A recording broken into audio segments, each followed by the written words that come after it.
Γιατί δεν το αφήνετε το πανό, ρε παιδιά. Γιατί δεν το αφήνετε. Μπορεί να πεθάνει ο άνθρωπος, ρε παιδιά. Μπορεί να πεθάνει ο κόσμος.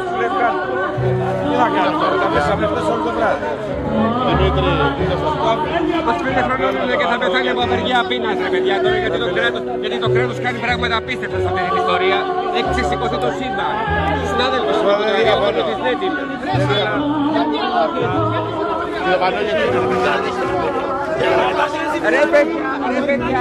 Ρε παιδιά, θα πεθάνει ο άνθρωπος. Δεν έχει δικαστεί. Είναι παράνομη η κράτησή του. Είναι παράνομη η κράτησή του, ρε παιδιά. Είναι αυτά που λέτε. Ποιος είσαι? Φύγε απ' έξω, μωρέ. Φύγε έξω.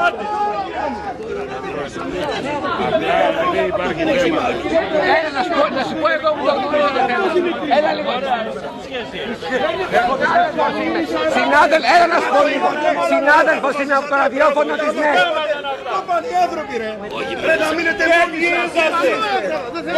Ρε παιδιά, έλα να σου πω λίγο. Συνάδελφος είναι από το ραδιόφωνο της ΝΕΤ. Η υπόθεση αυτή είναι πολύ μεγάλη.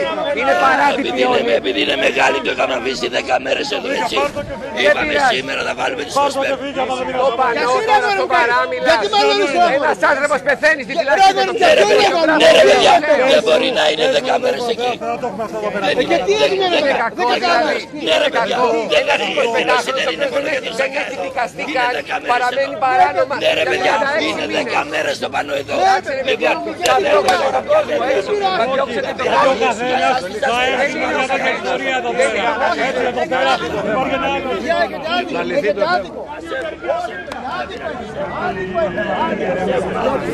Ούτε το ξέρουμε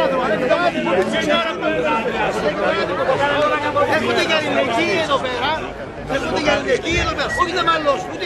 Ούτε πρέπει να μαλώνεις εσύ.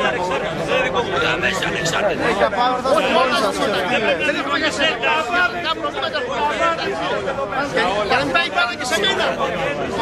Όχι να μαλώσουν. Έλα για πάνω, θα είστε μόνοι.